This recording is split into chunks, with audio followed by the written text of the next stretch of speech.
Once upon a time, a major art gallery announced a contest. They announced that the painter who created the world's best painting, which involved dipping the piece, would receive a prize of $1 million. Word spread worldwide, and thousands of painters from all over the world submitted their paintings to participate. From those thousands, the contest judges finally shortlisted 100 paintings and organized an exhibition of these 100. All these painters were invited to the exhibition. Media representatives were also present, and along with them, a crowd of thousands gathered. The prize money was so high, everyone was eager to know who would win, what the painting would be like, and who would be the painter who would receive such a large sum. Finally, the day arrived. All the paintings there were worth seeing, each one more than the other. Among them, there were some paintings where the crowd was the largest. For example, there was a painting where a crystal-clear river flowed, with some mountains behind it. Snow covered the painting, and the sunrise was visible from behind. Another painting where the painter had immersed the piece in a full moon night. It was a peaceful lake whose water was completely still, so still that you could see the reflection of everything around it, like a mirror. In the dark sky, some stars were shining, and a moon was shining. There was also a painting with crystal clear white clouds, blue sky, and lush green grass. In other words, all the paintings were so calming that just looking at them would calm the mind. The contest was incredibly tough, as all the paintings were truly outstanding. So, it was very, very difficult for the judges to shortlist the best. But the moment finally arrived when the judges made up their minds. They selected one painting from among the many and placed it behind a large curtain. All the painters were sitting in front, along with media representatives, and a crowd of thousands of people. Everyone's curiosity was growing, driven by the sheer volume. But as soon as the curtain was lifted and everyone saw the painting, they were astonished. Everyone exchanged glances with each other. No one could understand what was actually happening, because the painting on display didn't even remotely depict peace. Everyone thought the art gallery had made a mistake, or the judges had placed the wrong painting there. So, a few painters went together, met the owner, and asked him, "Is this a mistake? Have you accidentally placed the wrong painting there?" Quote, the gallery owner smiled slightly and said, "No, this painting is perfectly fine. The judges have selected this painting, and this is today's winner." All the painters were enraged upon hearing this, and they revolted together. Seeing this, all the media members stood up from their seats and ran to the art gallery owner, holding their microphones in front of his face. Then again, the art gallery owner smiled slightly and said, "Before I say anything, please take a closer look at this painting. Look a little closer. Maybe you'll see something that's invisible from a distance, because you've all noticed one thing. There's a storm in this painting. Everything is being destroyed all around. Lightning is flashing in the sky. There are dark clouds. You've seen all this, but one thing you didn't notice. There's a house in this painting. There's a small window in that house where a man is standing. Go and take a closer look." Quote, the man standing there, looking out from the house, has no fear on his face. Instead, there's a slight smile. There's a stillness, a peace. And this is the true meaning of peace.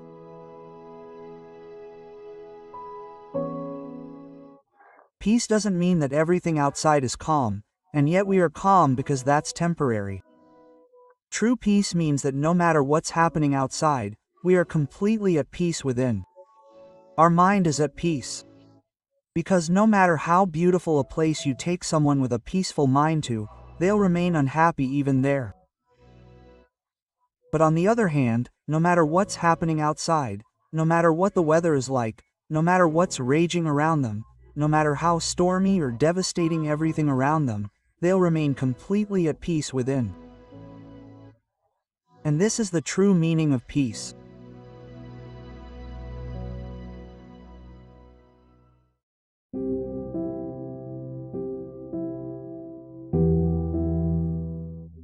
Once upon a time, a man lived in a small village. There was a mountain near his house, where he would go every morning. He would sit on that mountain for a while and then return. So, as usual, he was leaving early in the morning. His young son came from behind. He grabbed his hand and said, "I'll come with you today." He tried to reason with him, but then he refused, saying, The path is very narrow and the climb is steep, so you won't be able to come with me.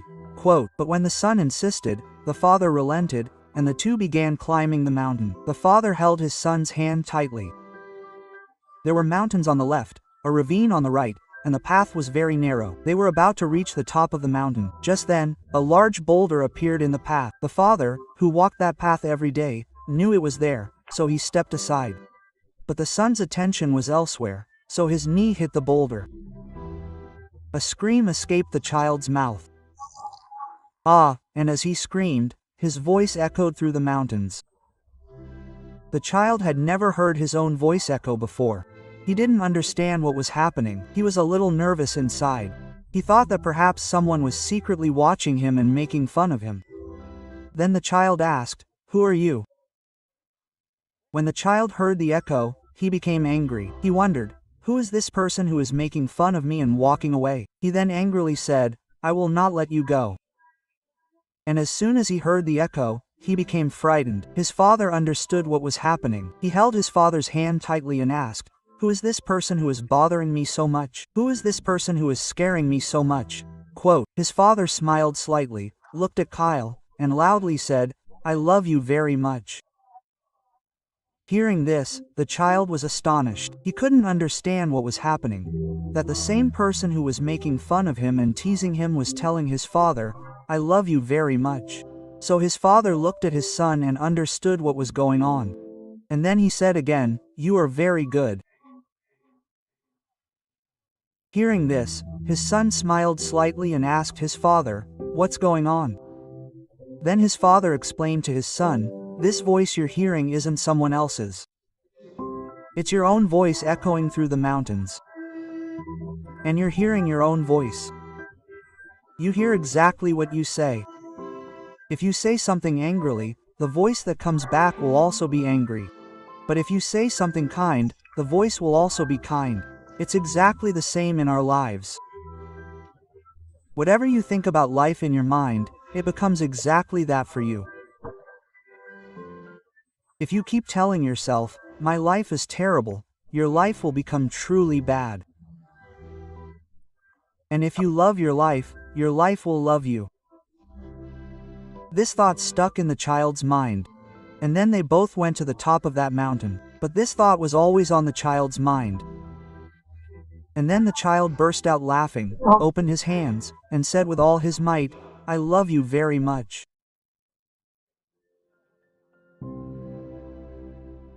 Once upon a time, a very prominent leader visited a small ashram owned by a sage. He had heard so much about him. He decided to go and see why people praised him so much. So when he went inside, there was a small room with a carpet. Some people were sitting downstairs, and the sage was sitting in front. A question and answer session was going on. As soon as he entered, he wasn't alone. He was accompanied by 4 bodyguards, and he had a habit of having people stand up wherever he went, looking at him, folding their hands, and bowing their heads. But nothing like that happened here. The sage didn't even look at him because he was answering someone's question. But the leader became angry. He felt insulted. The leader interrupted the monk, angrily saying, "I want to tell you something." The monk looked at him and said, "Please wait a moment. First, let me answer his question. Then I'll talk to you. If you want, you can sit down until then." The monk's words were as short as they came. The leader's face turned red with anger. Then he unleashed all his anger on the monk. Until now, the leader had been speaking politely, using you. Now he was using you. The leader asked the monk, "Do you even know who I am or who you're talking to?" The monk looked at him and said, "It doesn't matter to me who you are. But whoever you are, if you want me to answer your question or talk to you, you'll have to wait a while." As soon as the monk said this, the leader went berserk with anger and began shouting in front of everyone, "Now I'll show you your place. You didn't do the right thing by messing with me. Do you even know what I think of you?" The monk looked at him again and said lovingly, "It doesn't matter to me what you think of me. You can think whatever you want about me." Then the leader said, "Whether you want to hear it or not, I will tell you in front of everyone what I think of you. You are a very vile person. You are not a saint. You are a charlatan. You are a hypocrite. You are fooling everyone here. Your only aim is to get hold of all the money in their pockets.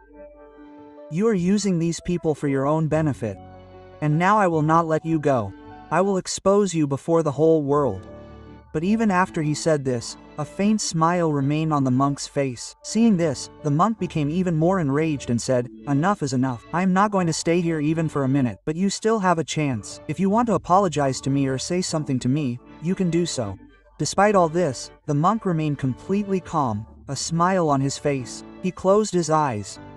Then the monk opened his eyes, folded his hands, and said, "I have no grudges against you. I don't have any ill thoughts about you. Whatever you said about me was your own opinion. So, I don't see any evil in you. I find you to be a very good person." As soon as the monk said this, Netaji's mind soared to the seventh heaven. A strange joy spread across his face, because the monk had said exactly what everyone else said about the leader. He happily left the ashram and went home to sit with his father. His father's eyes were closed and he was in meditation. All his life, he had served people and expected nothing in return. So, after a while, when he opened his eyes and saw his son sitting with him, there was a strange joy on his son's face that he had never seen before. Then, one by one, he told him everything that had happened, how he got to the ashram, what happened there, what he said, what they said. When his father heard the whole story, he smiled a little. And looking at his son, he said, "They didn't praise you. Because they didn't say what you are. They said what they themselves are. And whatever you said to them didn't say what they are, but you said what you yourself are." The same thing is said in the Vedas, "Yatha drishti tatha srishti." This world doesn't appear to you as it is. This world appears to you as you are. The world is as you see it. So, if you want to change your world, there's only one way. Change your perspective.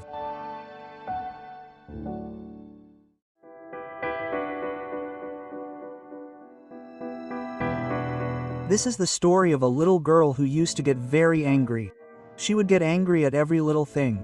And when she got angry, she wouldn't look at who was in front of her and would say whatever came to her mind. Sometimes, she would pick up things, throw them on the ground, and break them. Her parents were very worried. They didn't know what to do. They tried many different ways to reason with her, but she just wouldn't understand. Then one day, her mother spoke to her tuition teacher, who was the only person she would listen to. The teacher listened to her mother and told her not to worry. Within a few days, her anger would completely subside. Her mother didn't understand, but she still said, "What's the harm in trying?" Then, as usual, when the teacher came in and class was about to begin, she told her, "We won't be studying today. We'll be playing a game." The girl was overjoyed to hear this. Then the teacher went and stood with the girl near a wall behind the house. The teacher told her that the game was, whenever you get angry, you have to take a nail and come over here and drive it into this wall, as few as you can. The girl then asked the teacher, "But what will happen with this?" The teacher said, "When this game is over, you'll get a prize at the end." The girl then did exactly as the teacher had instructed. Whenever she got angry, she would go and drive a nail into the wall. Since the girl was known for her anger, she drove more than 10 nails on the first day. But to drive those nails, she had to go back again and again. So it occurred to her that she could control her anger with less effort than it takes to drive a nail. The next day, she drove 8 nails. The next day, there were 6, then 4, then 3, then 2, then 1. Then came a day when she didn't get angry even once, and she didn't drive a single nail into the wall. The girl was overjoyed. Overjoyed, she went to her teacher and told her, "Look, ma'am, I haven't driven a single nail into the wall today because I haven't gotten angry even once." The teacher gave her a little praise and went and stood with her in front of the wall. The teacher told the girl that the game wasn't over yet. Quote, "What you have to do now is, every day you don't get angry at all, at the end of that day, you'll pull 1 nail out of the wall." The girl did just that, but because there were so many nails, it took more than a month to pull them all out. But one day, all the nails came out of the wall. Quote, The girl, overjoyed, went to her teacher and said, "There's not a single nail left in the wall." Her teacher stood with her in front of the wall. She saw that there wasn't a single nail left. She gifted her one of her favorite chocolates and told her she'd won the prize. The girl was overjoyed. The teacher then asked her if she could see anything on the wall. The girl replied, "No, ma'am, there's nothing there. All the nails are gone." Quote, the teacher said, "Look carefully, maybe you'll see something." The girl looked again and said, "I can see some marks from the nails I drove in the wall." When she saw this, her teacher told her, "Just like you drove a nail into the wall, you can pull out the nail but you can't erase the marks." This is exactly what happens when you get angry. Quote, when you get angry at your parents or anyone else, it hurts them. It hurts them, and it leaves a mark. You can't erase that mark, even if you try, no matter how much you apologize. Hearing this, the girl realized her mistake and began to cry. She ran to her mother and hugged her. She said, "Mummy, I'll never get angry again. I understand what I did wrong." Quote, and from that day on, she never got angry again.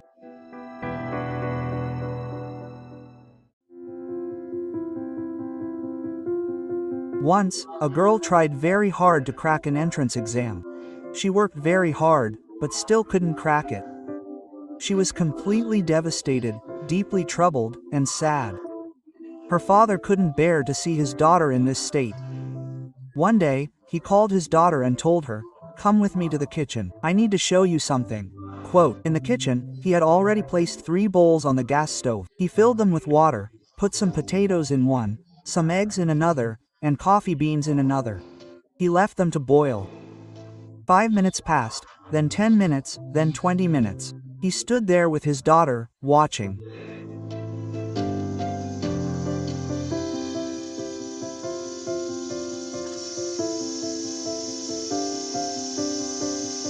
The daughter began to get a little irritated.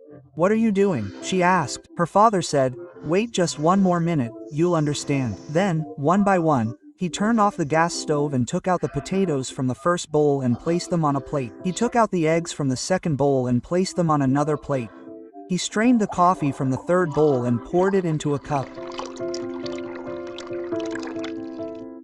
He placed it on the stove in front of him and asked his daughter, "What do you see?" His daughter got a little annoyed. "What's there to see in this? One contained potatoes, one contained eggs, and one contained coffee." Her father said, "Touch them, maybe you'll understand." So she first touched the potatoes. When she touched and pressed them slightly, they were completely soft. Then her father broke the eggs, and they were hard.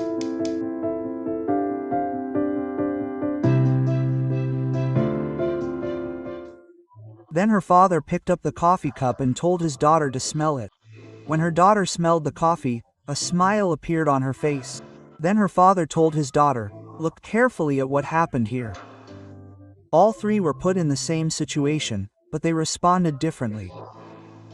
The first was the potatoes, which were very hard and strong before being put in the water. But after being in the hot water, they became very soft inside, that is, they became weak inside. The second were the eggs, which were completely weak inside before being in the hot water. But after being in the hot water, they became strong inside. The third, coffee, did something completely different from these 2. It meant that after entering the hot water, it didn't change itself, but instead transformed the water itself. The same thing happens in our lives. It's up to you to choose which of these 3 you want to become. One is like a potato, meaning that when a challenge comes your way, you break down completely, that is, you become weak. The second is like an egg, meaning that when challenges arise in your life, they don't break you from within, but instead, you become stronger from within. Or the third is like coffee, meaning that when challenges arise in your life, you not only face them bravely but also transform your life.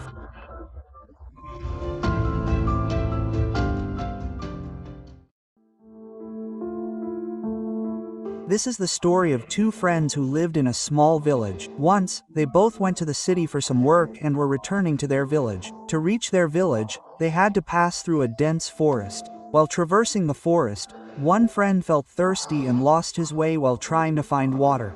Soon, evening fell, and night was approaching. They spotted a cave surrounded by trees. They thought it would be a perfect place to spend the night. They gathered some wood, went inside, lit a fire, and sat down. It was nighttime. The fire was burning inside the cave. It was pitch dark outside, and the sounds of some animals were coming from the cave. One of the friends was terrified, having heard many stories about ghosts and spirits, that terrifying spirits roam the forest at night, and if they find a stray, they won't spare them. When he mentioned the ghosts to his friend laughingly asked him, "Have you ever seen one?" He replied, "No, I haven't, but I know some people who have." His friend tried to convince him, "Friend, don't believe in such hearsay. Now, go to sleep and let me sleep too." Quote, "I'm feeling sleepy." With that, his friend lay down and fell asleep shortly after, but he was still terrified. He lay down, but he couldn't sleep. He felt like someone was lurking somewhere, watching him. The fire was casting shadows on the stones. Seeing those shadows frightened him. He continued like this for a few hours. Then, tired, he fell asleep. But shortly after falling asleep, he had a dream. In the dream, he saw a terrifying shadow moving toward him. As he grew more and more afraid, the shadow grew closer and closer. It grew larger and larger. In that shadow, he saw a hand with long nails. It moved toward him, almost reaching his throat, when he suddenly woke up in fear. He looked at his friend, who was still sleeping. He grabbed him and lifted him up forcefully. Then he told his friend what had happened. His friend started laughing again. Then his friend said, "Now if you see that shadow again, say what I'm telling you to say. Then we'll see what that shadow does to you. You have to say it to yourself. I'm not afraid of you, come forward." Quote, so his friend did just that. A little while later, he saw the same shadow in his dream again, and it slowly started moving towards him. But this time, he wasn't afraid of it. Instead, mustering all his courage, he said the same thing. "I'm not afraid of you, come forward. I'm not afraid of you, come forward. I'm not afraid of you, come forward." Quote. As he continued to say this, the shadow began to shrink and move away from him. He continued speaking. The shadow kept shrinking, and gradually it disappeared. The same thing happens in our lives too. The more we fear the fears within us, the smaller we become, and the larger those fears become. But if we don't fear our inner fears and face them, then there's no fear in the world that can scare us.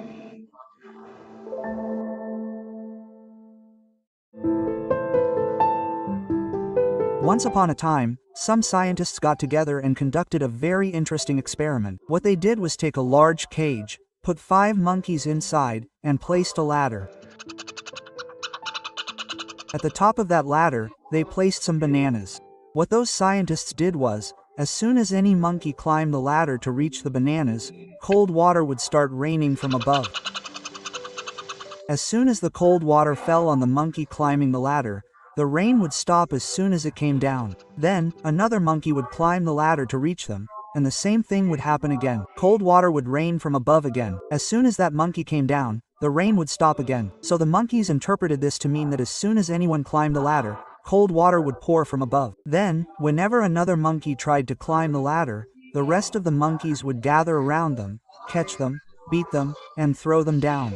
Then, if anyone tried again, the same thing would happen to them. Then the scientist took one of the 5 monkeys out of the cage and replaced it with a new one. That monkey, unaware of the game, quickly began climbing the ladder as soon as it saw the bananas on top. This time, the scientist didn't rain anything. But the other monkeys caught it, pulled it down, and started beating it. This monkey couldn't understand why it was being beaten, so it tried again. As soon as it tried again, the 4 monkeys did the same thing again. So what got into this new monkey's head?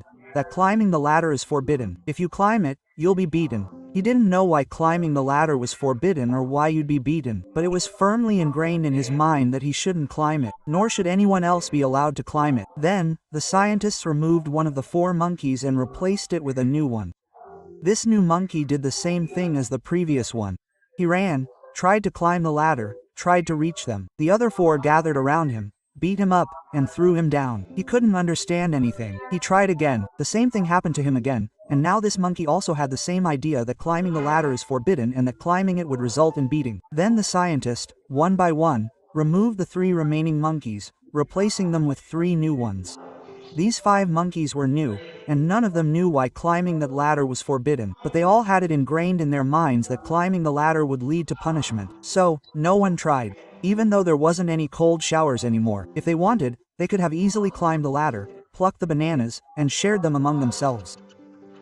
The same thing happens with us, that is, with humans. A tradition is established thousands of years ago. A custom is a ritual for a reason, but even after that reason is gone, that tradition continues. Those customs persist. No one has the courage to ask what we are doing. Why are we doing it? Everyone just knows that this is the way it is. So, the experiment I just told you about was the monkey experiment. Those poor monkeys are animals. They don't know how to ask questions. But if we, despite being humans, don't ask questions, what's the difference between us and animals? Just think. There was a small village. There, a man worked as a stonecutter in the mountains. He had no complaints about his life. He would work all day, toiling hard. At the end of the day, he would spend some time with his family with whatever little money he earned, and then sleep peacefully. So one day, as usual, he finished his work and was heading home. While walking, a thought came to his mind. Is this even a life? I work from morning till evening, breaking stones, and in the end, I get a little money that barely sustains me and my family. I wish something could happen, so that I could find some power that would make whatever I want come true. He went home. He ate his food, but his mind wasn't focused on the food. This thought was constantly on his mind. He then fell asleep, thinking about it. Shortly after falling asleep, he had a dream. In the dream, he saw himself returning home after finishing his work as usual. On the way, he saw a huge house and wished he could own it. And just as he thought this, he became the owner. He couldn't believe that what he had dreamed had become his. But his joy didn't last long. Suddenly, he heard a commotion. Outside his house, he saw a huge rally going on, in the middle of which a politician was waving his hands, and all the people standing there were chanting slogans in his name. They stood in front of him with folded hands, yearning to see him. Then he realized how small he was in comparison, and then the thought arose within him. I wish I were this politician and had as much power as he does. All he needed was a thought, and he became that politician. His joy knew no bounds, as thousands of people crowded around him, all eager and yearning to see him. But his joy didn't last long. The sun was blazing, and the politician wasn't used to being in such heat. The heat made him dizzy and he fell unconscious. Then he realized that this politician wasn't the most powerful. The sun itself was the most powerful, and he thought, I wish I could become this sun, then no one would be able to stand before me. Quote, all he needed was a thought, and he became the sun, and he went mad with joy, because he was the one illuminating the entire world, and there was no one in the world who could block his light. But his joy didn't last long, for shortly afterward, dark clouds appeared in the sky, blocking the sunlight. Then he realized that there was someone in this world who had the power to block his light. A thought came to him, I wish I could become that cloud. He became a cloud and began to soar. He felt as if he was flying in the sky, free to go wherever he wanted. But after a while, a strong gust of wind blew those clouds away. He realized that while these clouds can block sunlight, they can't stop the wind. It's the wind that carries them away. Then he thought, I wish I could become the wind, and he became the wind. After becoming the wind, he felt a different energy within him. He could flow gently at will, or he could turn into a storm, a hurricane, and blow anyone away. He began to believe that he was the most powerful being in this world. But then a mountain appeared before him. He used all his strength, but he couldn't even move it. Then he realized that there was someone in this world more powerful than the wind, someone who had the power to stop the wind. Then he thought, I wish I were this mountain, and he became one. But like every other time, his happiness didn't last long. He heard a familiar voice, and simultaneously, he felt pain. As if someone was breaking him, killing him. The pain made him scream and he wished he could become the one who had the power to break this mountain. But this time, his wish was not fulfilled. He started crying, screaming, and shouting. He tried his best, but this time, he couldn't. His pain kept increasing, and suddenly, he woke up to a mirror in front of him. He looked in the mirror and realized why he couldn't become what he wanted to be in his dreams, because in reality, that's who he really was.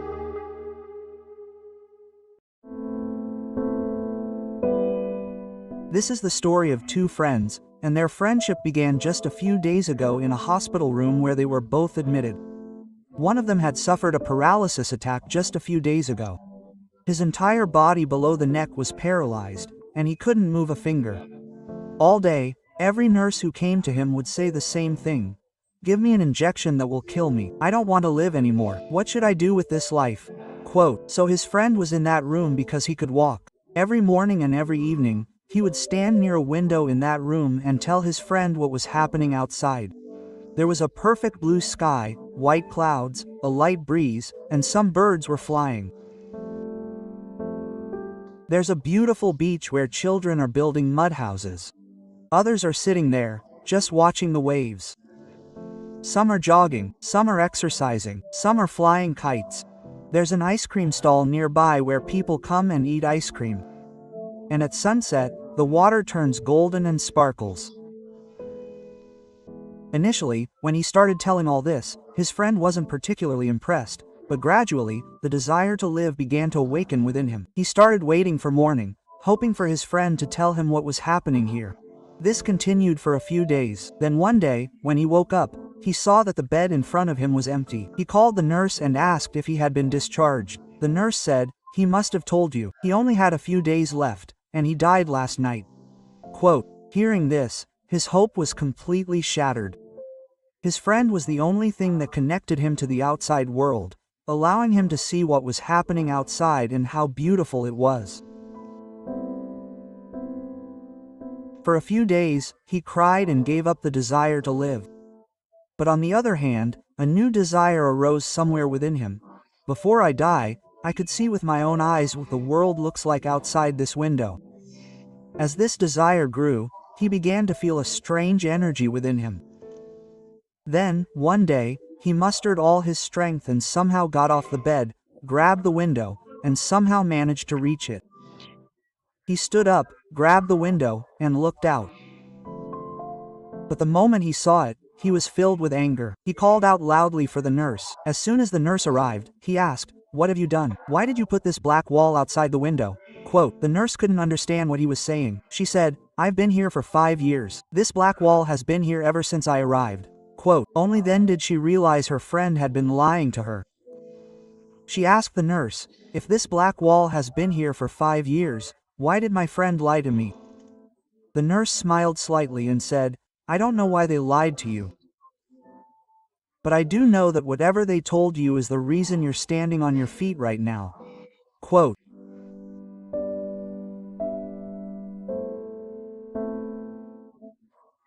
So, this story teaches us that our words, the words we utter, have limitless power. They can both bring a person down and lift them up. So, it's up to you whether you use or misuse this power.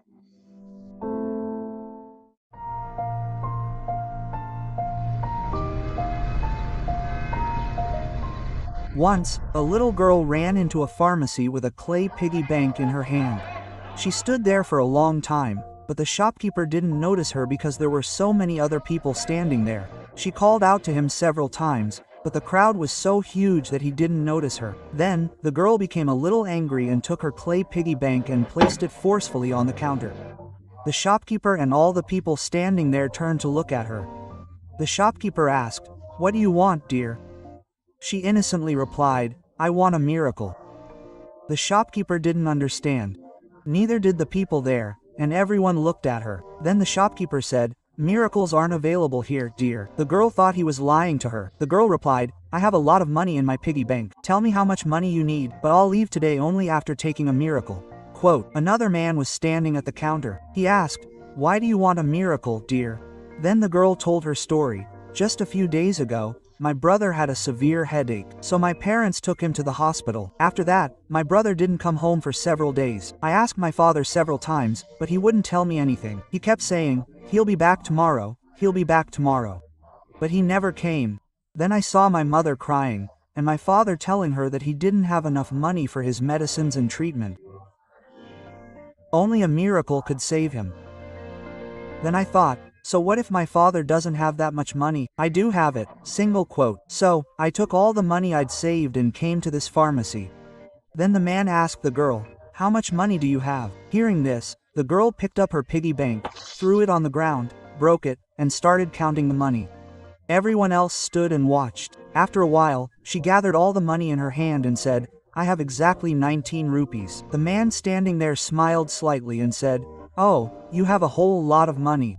Miracles are worth that much." Hearing this, the girl was overjoyed and said, "Let me introduce you to my father." Later, it turned out that the man was no ordinary man, but a renowned neurosurgeon. He performed surgery on her brother for just 19 rupees, and he recovered and returned home within a few days. A few days later, the girl, her brother, her father, and her mother were sitting together and talking. Her mother asked her father, "Tell me, how did you perform this miracle?" He looked at his daughter and said, "It wasn't me who performed this miracle." So, there's a great lesson we can learn from that little girl. Sometimes in life, we can't see a way out, and we lose hope. Then there's the child inside us who never gives up trying. He refuses to give up because he doesn't understand the word no. He's the child for whom nothing is impossible because he keeps trying no matter what.